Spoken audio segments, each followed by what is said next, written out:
miembro de la dirección política. Usted comenzó jovencito en los dos partidos. Sí, tiene, como yo decía, sabe analizar las coyunturas, sabe también en este momento, porque había como una especie de paz. Yo decía en mi artículo del lunes que el presidente y el gobierno no hubo que darle tregua porque ellos estaban muy bien, y esta vez yo creo que los vientos soplan más fuertes a su favor, porque dicen que no hay oposición y que ustedes en la oposición están tranquilos, pero ha habido una especie. En boxeo recordé mucho al maestro Pina Acevedo, que era un enamorado del boxeo, pero ya se están dando unos toquecitos que me parecen interesantes, unas provocaciones interesantes y como extrañas, porque aparentemente el presidente siempre ha sido muy cauto. Ayer en la semanal mencionó nombres, sobre todo con su obsesión de la Procuraduría y demás. Pero nosotros hemos planificado esta semana hablar del discurso, cómo lo analizan desde la Fuerza del Pueblo, desde el PLD, desde el PRD. Ya hablar de reformismo es distinto, pero en el medio, Natanael, está la provocación entre el presidente y la respuesta del expresidente, y como reitero, el presidente ayer, cuando le hicieron una pregunta, hasta mencionó al ex procurador general de la República, al profesor Adamés Jiménez. Yo dije, pero este es el presidente. Pero cuando te dicen, dice, bienvenido, ya no te interrumpimos. Adelante, cuéntenos. Bueno, gracias. Un placer reencontrarme con usted y estar aquí también con su audiencia y con ustedes.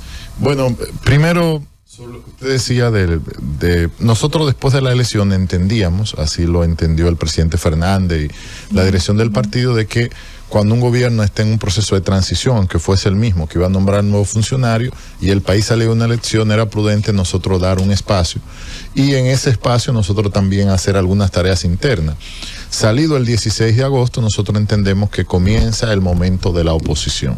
El presidente ya instaló su gobierno, ya él dio al país su visión de lo que va a hacer, entonces comienza esta nueva etapa de la oposición. Me explico, entre el 20 de mayo y el 16 de agosto, para nosotros era una pausa necesaria que había que hacer, porque el país salía a una elección y teníamos que ir a un nuevo ciclo opositor. Como usted bien dice, la respuesta del presidente Fernández marca el inicio de esta nueva etapa de oposición. Sobre el discurso en concreto, nosotros vemos primero un discurso que trae un panorama muy idealista y excesivamente optimista de la realidad del país. Nosotros tenemos una divergencia con el discurso, primero en cuanto al contenido, segundo en cuanto al escenario. Nosotros entendíamos que debía ser el Salón de la Asamblea Nacional, que era donde tradicionalmente lo habíamos hecho. Pero bueno, el gobierno al final reunió la Asamblea en otro escenario y lo hizo allí. De hecho, los legisladores nuestros fueron con una banda negra, que algunos comunicadores pudieron destacar. Claro. Parte de la protesta que simbolizaba la banda negra era el cambio del escenario. Para nosotros constitucionalmente debió ser en el lugar elegido. Luego, sobre el contenido, diferimos de que las cosas sean así. Vamos por parte. Primero, con lo que tiene que ver con los temas sociales, ¿no? Educación. Nosotros lo que vemos en educación es un retroceso. Claramente porque las pruebas internacionales demuestran también que la mayoría de los jóvenes ahora no entienden lo que leen. No leen, y los que leen no entienden lo que leen. Luego, la calidad de la educación no ha mejorado para nada. Nosotros vemos que ha desmejorado. Y la crisis que tenemos en el sector educativo es preocupante. ¿Y por qué nos preocupa la visión que el presidente presentó al país? Porque si el diagnóstico es malo, el remedio o la enfermedad o la cura de la enfermedad será inadecuada. Por lo tanto, nos preocupa que ese sea el punto de partida. Luego, en salud, lo que nosotros vemos es una crisis muy seria del sector de salud. Vemos, comenzando por lo más grave, los enfermos de cáncer y de medicamentos de alto costo, que era un programa que había funcionado muy bien. La queja constante es que no hay una respuesta a los que deben de recibir esos medicamentos, que no está funcionando adecuadamente. En los hospitales hay carencias de insumos elementales. Hay un problema con la calidad del servicio de salud muy seria y entendemos que eso dicta de lo que el presidente ha planteado, que es la creación de 3 nuevos hospitales. Eso no es la solución del problema. Se necesita una reforma en el sector de salud que permite eficientizar el servicio y mejorar la atención. También hay que invertir más en infraestructura hospitalaria y en mejorar el servicio. Ahí también diferimos. Sobre seguridad ciudadana, vemos que lo que hay es una crisis de seguridad ciudadana, no una mejoría o una mayor tranquilidad como planteaba el presidente en el discurso. Y de hecho, si tomamos los indicadores de 2009, era 9.3. la tasa por cada 100.000 homicidios. Ahora es más. En las estadísticas del gobierno bajó a 9.9, pero ha estado en 11 y en 13 en este gobierno. Es decir, que sigue siendo todavía más de lo que era en el 2019. Por lo tanto, no se avanzó. Todavía no se ha llegado al nivel de 2019 en materia de seguridad, para poner un ejemplo. La crisis de seguridad latente, hemos pasado de varios planes, del plan de Vila, que terminó saliendo, del plan de los colombianos, de los chilenos, del plan Giuliani. Bueno, el fin es que al final no hemos logrado resolver el problema de la seguridad. Y ahora está Faride, que es una nueva ministra, a quien le deseamos la mejor de la suerte por ella y por el país, pero nos preocupa es cuál es el plan. O sea, cómo vamos a lograr reducir los niveles de inseguridad. Eso tampoco queda claro, igualmente vemos una divergencia. Sobre el sector energético, este fin de semana y estos días el pueblo dominicano ha visto cómo funciona. Y usted decía muy claramente que incluso Celso, que es un funcionario del gobierno y a confesión de parte, relevo de prueba, decimos los abogados, plantea claramente la crisis del sector. Pero el propio presidente Abinader en su discurso ha planteado que las EDE son el talón de Aquiles. Y lo de las EDE es muy llamativo porque las EDE han aumentado las pérdidas. Han aumentado las pérdidas. A pesar de haber aumentado las tarifas. Han aumentado las pérdidas a pesar de haber aumentado las tarifas. Sobre todo, este es un caso de antología. EDESUR, ni se diga lo que ha pasado allí, que Celso lo denunciaba claramente. Es decir, que ha habido una involución en las sedes, una involución. En vez de perder menos, ahora pierden más, por lo tanto son más ineficientes. Y a eso se suma que tenemos una tanda de apagones que, bueno, es impresionante lo que se está sufriendo en todo el país con el tema de los apagones. El tema del agua, la calidad del agua sigue siendo un problema, hay que invertir más en mejorar la calidad del agua y en mejorar los acueductos, o sea, ahí tampoco hay nada. Nos sorprendió que el presidente en su discurso no dijo nada de educación superior y de la ciencia y tecnología en un momento como este, donde es un área clave para el desarrollo del país. Igualmente nos sorprendió que el tema medioambiental no estuvo muy presente. Mire, yo mirando lo que aparece hoy sobre el Mirador Norte, que está en deterioro absoluto. No, claro, y lo que ha pasado en Manín con todo esto que incluso el Listín ha hecho una campaña por eso, decir que nos preocupó que... Y el Mirador Sur acá con lo que pasó con lo... Bueno, terminó luego siendo una poda era de los árboles. Sí, pero no conocimos el nombre del señor. No. Hasta el día de hoy no se conoce y cosas como esas merecen sanción. O sea, quien sea que lo haya hecho, había que transparentarlo y sancionarlo. El tema también, como decía, de la educación superior estuvo ausente, del medio ambiente. Nos llamó también la atención que incluso el tema del combate a la corrupción que había estado, y transparencia, que había estado presente casi todas las intervenciones, esta vez tampoco estuvo presente en esta alocución, entre otras omisiones que nos llamaron la atención. Sobre el tema de la reforma constitucional y el tema económico, sobre el tema económico también diferimos. Nosotros lo que vemos es una inflación, es decir, al momento de llegar el gobierno un producto en promedio, la canasta familiar cuesta ahora 22% más de lo que costaba cuando llegó el gobierno. Y para los sectores más pobres, 24% en promedio. Pero hay productos que el alza es 40, 50.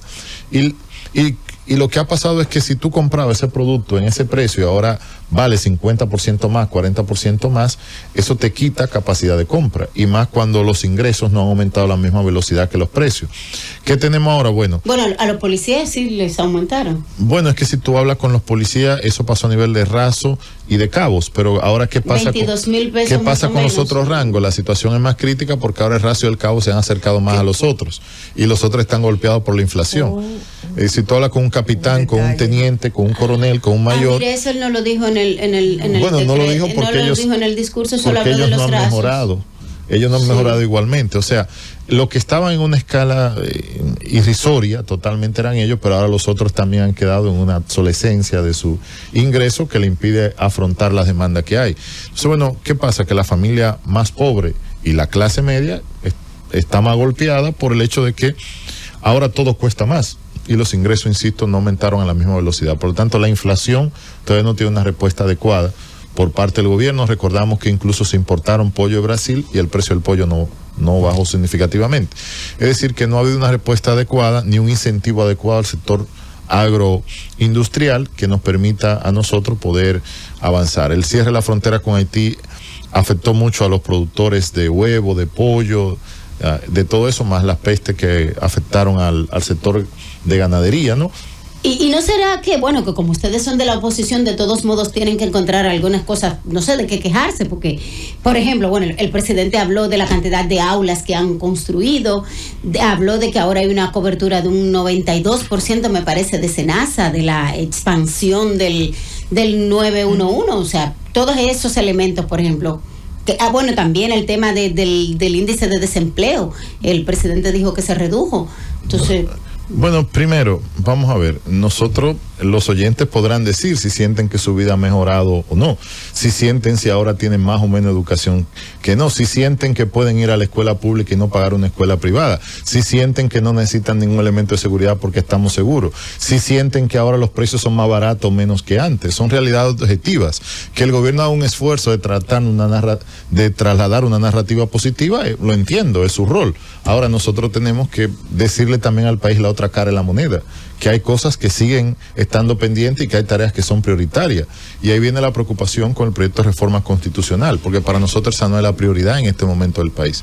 Para nosotros es más prioritario estos problemas, cómo mejorar la educación, cómo lograr que la República Dominicana pueda tener la educación del siglo XXI, en el momento en que hay una revolución de la inteligencia artificial, de la robótica, qué están aprendiendo en las aulas, qué se está enseñando, de qué manera estamos preparando a ese ciudadano, a esa persona para poder competir en este mundo nuevo. ¿De qué manera garantizamos que el que no tiene los ingresos para pagar una salud privada pueda sobrevivir con el sistema de salud tan precario que tenemos? Es decir, ¿cómo mejoramos los indicadores de seguridad ciudadana? Estos son los problemas del país y entendemos que la reforma no resuelve ninguno de estos problemas. Además, vemos que la reforma constitucional tiene un déficit por el tema del referéndum. Según el artículo 272 de la Constitución, cuando una reforma versa sobre derechos fundamentales o versa sobre aspectos que tengan que ver con la forma de reformar la Constitución, debe darse un referéndum. ¿Qué hemos visto? Que a pesar de que el Poder Ejecutivo en el año 2021, entiéndase hace 3 años ya, sometió al Congreso un proyecto de reforma, extrañamente ese proyecto no se ha aprobado.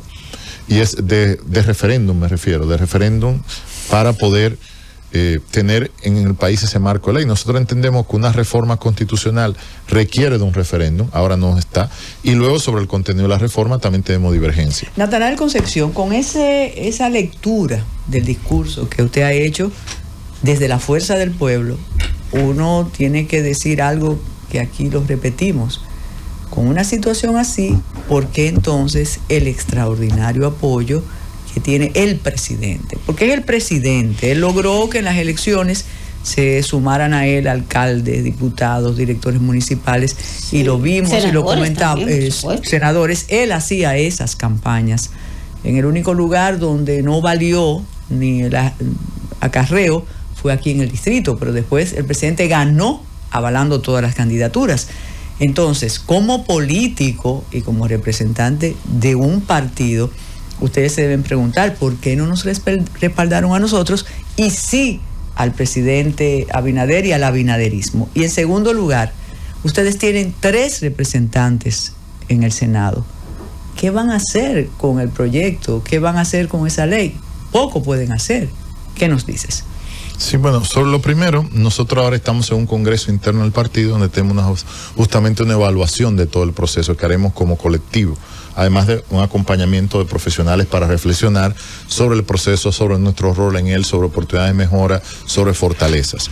Ahora, ¿qué entendemos? Si uno ve la historia política dominicana, en realidad y latinoamericana, a los presidentes que van a una primera reelección, aquí hasta ahora solo Hipólito Mejía no lo logró.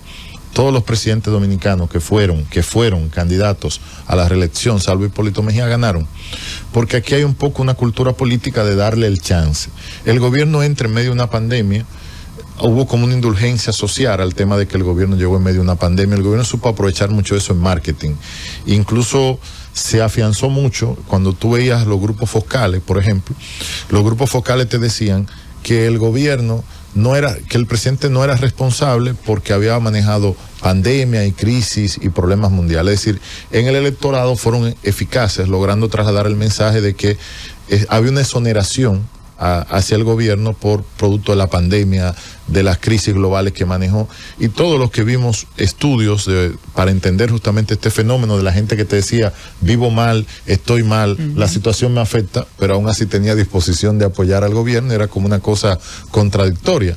La razón que se daba era esa, es decir, el gobierno logró eficazmente trasladar ese mensaje, y probablemente desde la oposición no logramos contraponer la responsabilidad del gobierno a tiempo en el manejo de la crisis. Y eso llevó a que estos primeros años para mucha la gente era un gobierno con mucha crisis que no podía hacer nada y que además estaba iniciando y estaba lleno de muchas buenas intenciones que no había podido concretar. Esa era la imagen que caló en el electorado, y esa situación permitió que pudieran obtener, entre otros factores, obtener un beneficio. Luego también hay que entender el impacto de cosas como el cambio del manejo de las políticas sociales, que aquí no ha sido todavía muy discutido, que curiosamente habían sectores de la sociedad civil que antes estaban muy pendientes de eso y ahora parece que no se enteran de nada de eso. Están ocupados en otras cosas. Antes, cuando eran programas sociales manejados con el PNUD, donde la tarjeta tenía un nombre y era por mapa de pobreza, lo criticaban.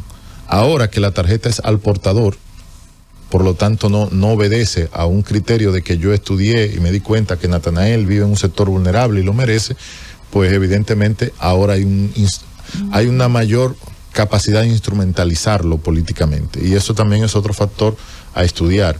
Está el tema de las pensiones especiales. O sea, la oposición en su momento depositó ante la Junta Central Electoral un pliego de denuncia de aspectos que veía estructurales, por eso se llamaban garantías electorales, de cómo en el proceso esos factores podían incidir. Este es el elemento de la publicidad, estamos hablando de 9.000 millones en publicidad, es decir que hay unos factores que también resultan estructurales del proceso, de cómo inteligentemente se utilizaron recursos que permitieron potencializar, digamos de alguna manera, el proyecto del gobierno. Y en relación a la posibilidad de valoración del proyecto de reforma con 3 senadores, sí, más los diputados que tienen, ¿cómo ustedes van a manejar eso? Bueno, primero, nosotros tenemos 3 senadores y 28 diputados, esa es nuestra matrícula.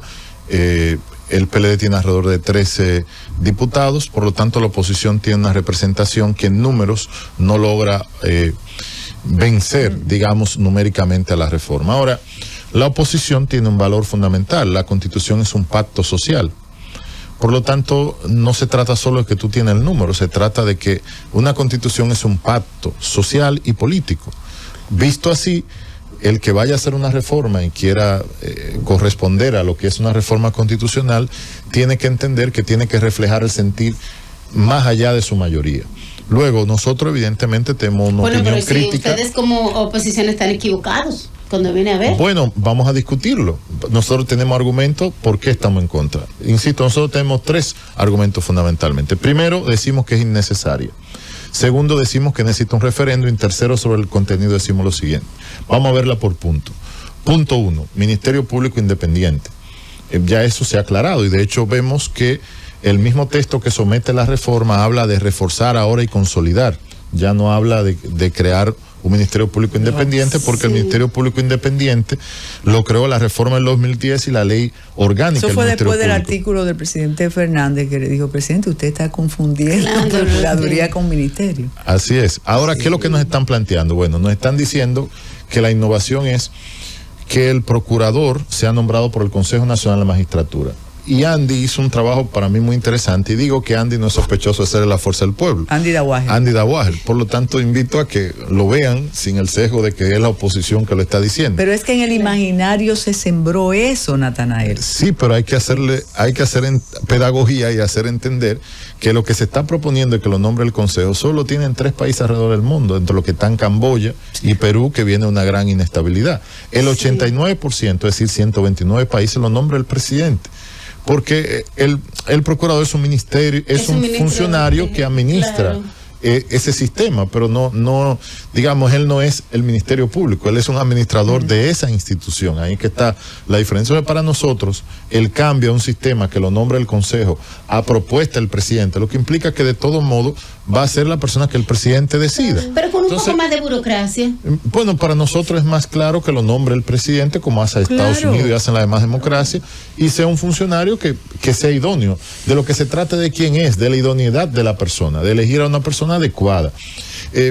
Pero ya los políticos no son adecuados para nada de eso. Pero es que eso tampoco es cierto que es así. Podemos decir que Milton no fue un buen presidente del Tribunal Constitucional. El mejor, y usted que es de la generación más joven, no es que era simpatizante del PRD, él fue senador, embajador y vicepresidente del partido, por favor.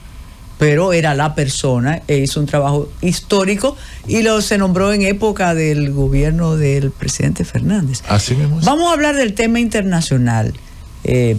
Me sorprende cómo llega el presidente al segundo periodo. Él dijo, nosotros no pensamos igual, e incluso el presidente respalda el régimen de Maduro. Sí. Eso es un mensaje a la comunidad internacional también en relación al expresidente Fernández. Mire, él está apoyando un régimen que está siendo cuestionado.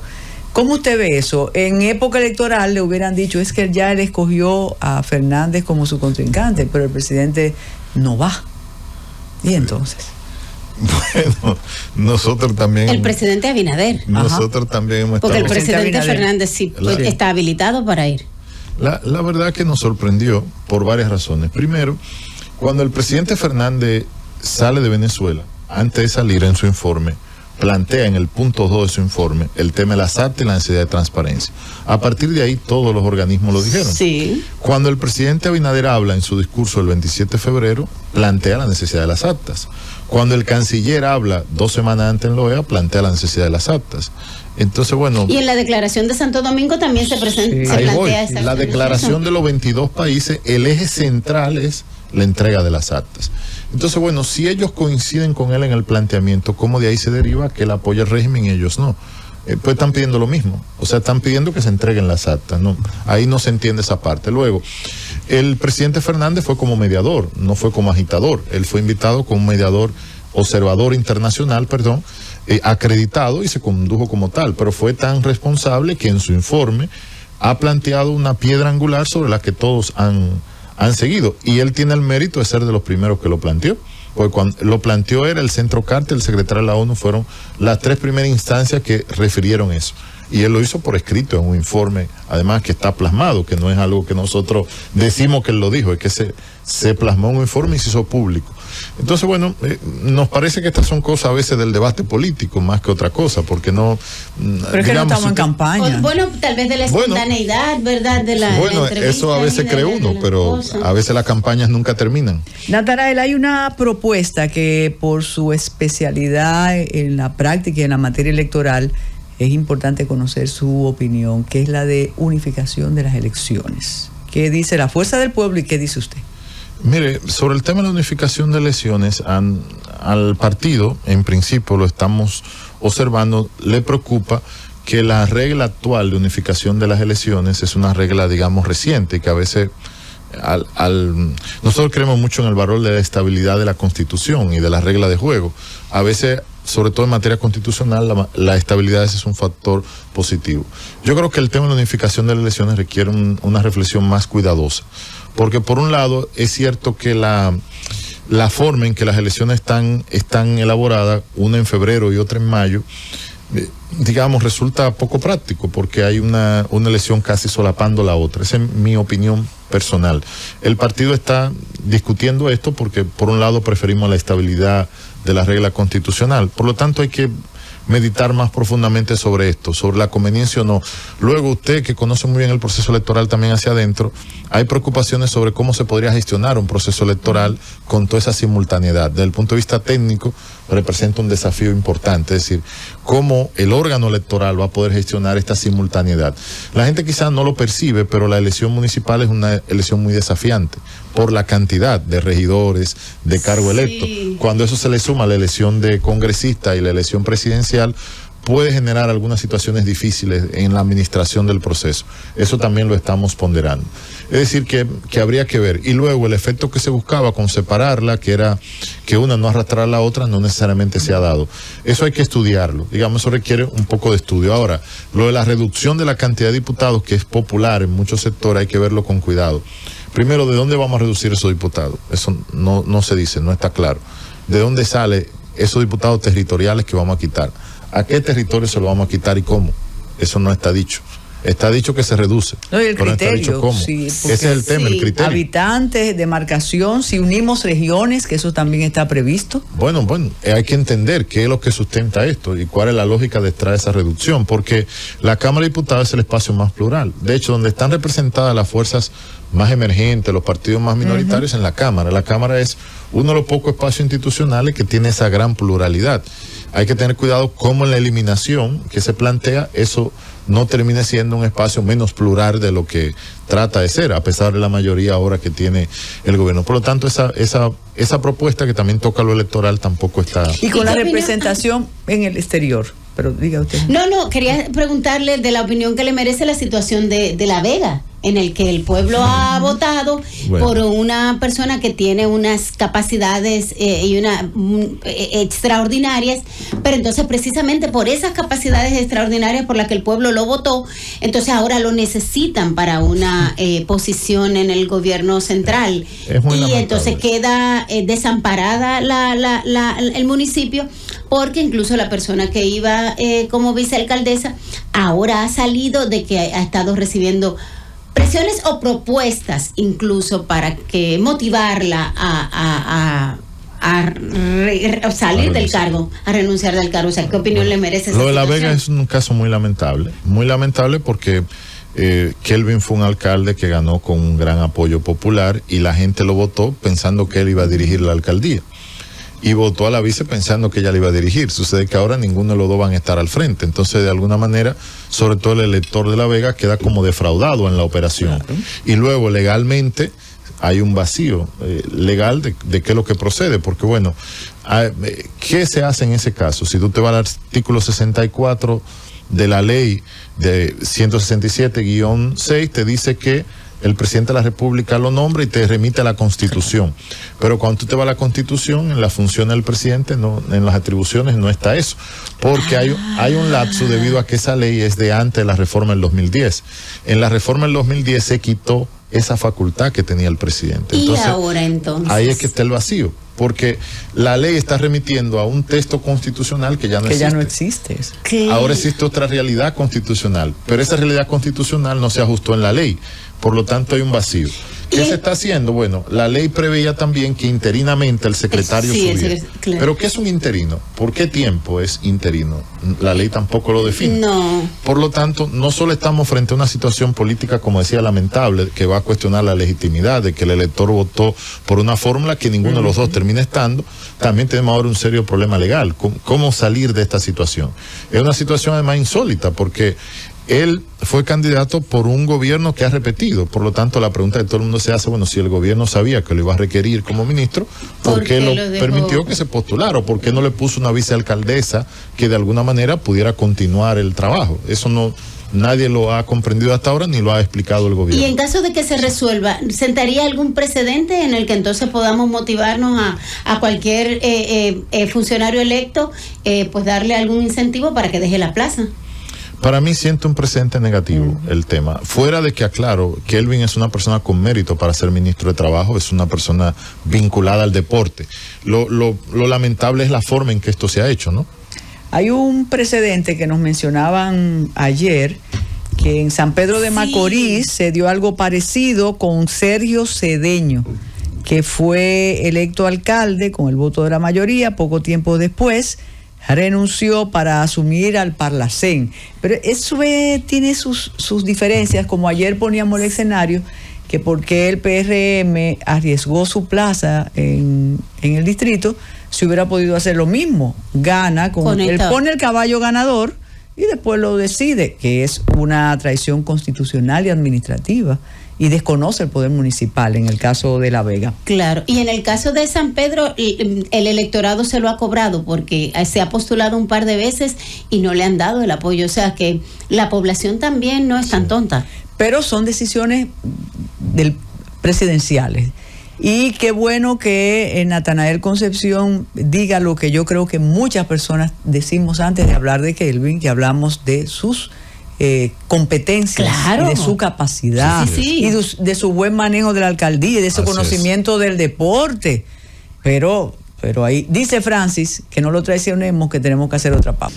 Exactamente, sí, y hay problemas municipales, hay problemas en otros estamentos que la sola presentación y la discusión de la reforma no solucionan. Desde, como usted decía al principio, desde el medio. Mire, aquí preguntan que qué pasa con el liderazgo y ese ruido dentro de la fuerza del pueblo. Usted mencionó reuniones y este oyente es de fuera y dice, hablan de reuniones, pero sospechamos que allá se impone la decisión del presidente Fernández. ¿Cómo se maneja institucionalmente la fuerza del pueblo? Mire, es interesante. El presidente Fernández tiene la siguiente característica. En las reuniones de la dirección política, por ejemplo, que es el órgano que dirige el partido en su día a día, es el órgano de dirección, el presidente Fernández tiene la costumbre de escuchar a todo el mundo. Entonces, cuando comienza la reunión se discute un tema y él suele escuchar. Él escucha las distintas posiciones y da una orientación a raíz de las distintas posiciones que dan, y su posición es debatida. Muchas veces prima su posición, otras veces él reconsidera su posición a raíz de objeciones, observaciones que hay. Por lo tanto, nosotros en la Fuerza del Pueblo no sentimos que hay una imposición, sino que hay un liderazgo electoral que respetamos y reconocemos, y ese liderazgo es democrático. Nosotros no sentimos ese problema. En la práctica, en nuestro funcionamiento en el día a día, te digo como miembro de la dirección política mi testimonio, el presidente Fernández siempre somete a consideración una posición que tenga y mayormente prefiere escuchar. Se debate un tema y se debate. A veces duramos 3, 4 horas, a veces algunos preferiríamos que duráramos hasta menos tiempo, porque se hace más largo a veces por el debate democrático que se da. Como todo partido hay una centralización democrática. Si una mayoría entiende algo, eso es lo que va. Puede ser que a veces tú quedes en minoría, a veces yo he quedado en minoría, a veces no, a veces cualquiera ha quedado en minoría, y cuando tú quedes en minoría, pues acepta la decisión que tomó la mayoría. ¿Cómo funciona estructuralmente la Fuerza del Pueblo? Porque conocemos los órganos de dirección de otros partidos, pero en el caso de ustedes, ¿cómo que usted habla de la dirección política, pero cuáles son los otros órganos o entes y las atribuciones que tienen? Sí, está la dirección política, como le dije, dirige el partido en el día a día, están ahí en la máxima dirección del partido. Luego está la dirección central, que es el máximo estamento, pero que se reúne menos, como en todos los partidos, porque es un estamento más grande. Estamos hablando de más de 1,000 personas, la dirección central. Es como una especie como lo que conocíamos como el comité central, en el PLD. Tiene ese mismo rol. Ok, la dirección central viene siendo entonces como el comité político. Como el comité político. Para uno poder ir haciendo hay direcciones en cada territorio, que serían los presidentes, vicepresidentes, y eso a su vez tienen lo mismo, una dirección política, tienen encargados de área, y están las direcciones medias, que en el PLD eran los comités intermedios. Okay. Y están las direcciones de base, que en el PLD eran los comités de base. ¿Y las representaciones en el exterior? En el exterior, que ¿qué está categoría por tienen? Igual, presidente de cada circunscripción y presidentes de países, ¿no? Por ejemplo, en el caso de la 3, que es Europa, hay un presidente de Italia, pero además hay un presidente de toda Europa. Así mismo que está organizado. Bien, interesante. Nos queda poco tiempo.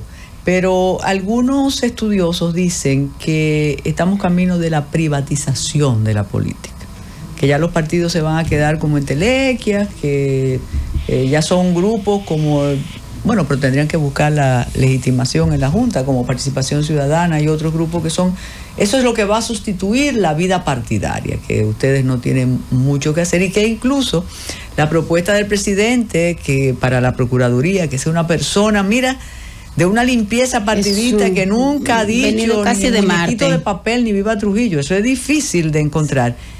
Ustedes han valorado esa situación, no solo aquí, global, de la despolitización de las políticas, de que no queremos políticos al mando, sino esa gente tan buena que viene de la sociedad civil. Sí, lo que pasa es que hay una intención que no es nueva de tratar de debilitar y de hacer desaparecer los partidos, pero sin embargo lo que está cambiando es la forma de que los partidos funcionen y hagan política, porque al final son necesarios. Y estos personajes que aparecen y te dicen que yo no soy político, que no vengo de nada, son muy peligrosos, porque detrás de eso tú terminas descubriendo qué es lo que hay. La pregunta es, porque siempre hay una dependencia. Entonces, ¿de quién depende? ¿Cuál es tu legitimidad? Porque el actor político rinde cuenta, el actor político tiene un nacional, tiene una carrera, tiene un ámbito de trabajo, y la política al final es un oficio. Incluso los que se presentan como antipolíticos terminan creando plataformas políticas. Vamos a ver, Pepe Grillo en Italia era un cómico antipolítico, terminó creando un partido político. Los de Podemos en España, bueno, todo esto era este movimiento, esta marcha de protesta, al final terminó siendo un partido. Es decir, que lo que comienza con un movimiento, incluso con movimientos que intervienen en la política, ya casi terminan siendo como partido. Ahora hay gente que le gusta esa zona gris en que no soy político, pero hago política, intervengo en los temas políticos y no soy político. Bueno, de alguna manera esa zona gris, yo creo que en aras de la transparencia cada vez se tendrá que aclarar más. Yo sí creo que los partidos y la política tienen un desafío, que es conectar con una sociedad más empoderada, con una sociedad que tiene otros valores, con unas redes sociales, con una comunicación más transparente, más horizontal. Creo que hay desafíos y eso cambiará la forma de la política, pero creo que los partidos seguirán siendo importantes. ¿Tendremos la constitución, Abinader, antes del fin de año? Bueno, el PRM tiene votos para hacerla cuando lo desee. Lo que nos preocuparía es que una constitución requiere, insisto, un pacto social, un pacto ciudadano. No es solo que yo tenga una mayoría y la hago. Ahí, digamos, habría un llamado de reflexión a que el gobierno lo vea como lo que es. La constitución es un pacto social y un pacto ciudadano. Muchísimas gracias, Natanael. Ojalá verlo pronto. Claro. De nuevo por aquí. Para mí un placer estar con ustedes. Este ha sido el análisis del discurso y de la coyuntura. Sí. De todo lo que está pasando. Y dejamos de hablar de reforma un poquito y hablamos un poquito del discurso. Sí, y profundizamos un poquito más sobre la reforma, porque no la dejamos nomás así en... Y se nos quedó la violencia, que es un punto, sí. Ahí usted oyó, no hablaron de violencia, pero ¿cuántos diputados tienen? Ratifiquen. 28 diputados. 28 y 3 senadores. Y 3 senadores. Y en sentido global, ¿la oposición cuántos tiene? Bueno, el PLD tiene 13, nosotros 28, estaríamos hablando de 41, ¿no? En total. Sí. Con relación a los 100, bueno, y está que también Elías Boesing, que es opositor por un partido aliado, y el PRD que tiene uno serían 43 con ellos. De los fieles, Elías Boesing. Sí, así es, sí. No se ha doblado. No. Pues muchísimas gracias. Ustedes se quedan con el gobierno de la tarde, el gobierno que estábamos esperando, y ustedes se quedarán con ellos hasta todo el tiempo, hasta mañana.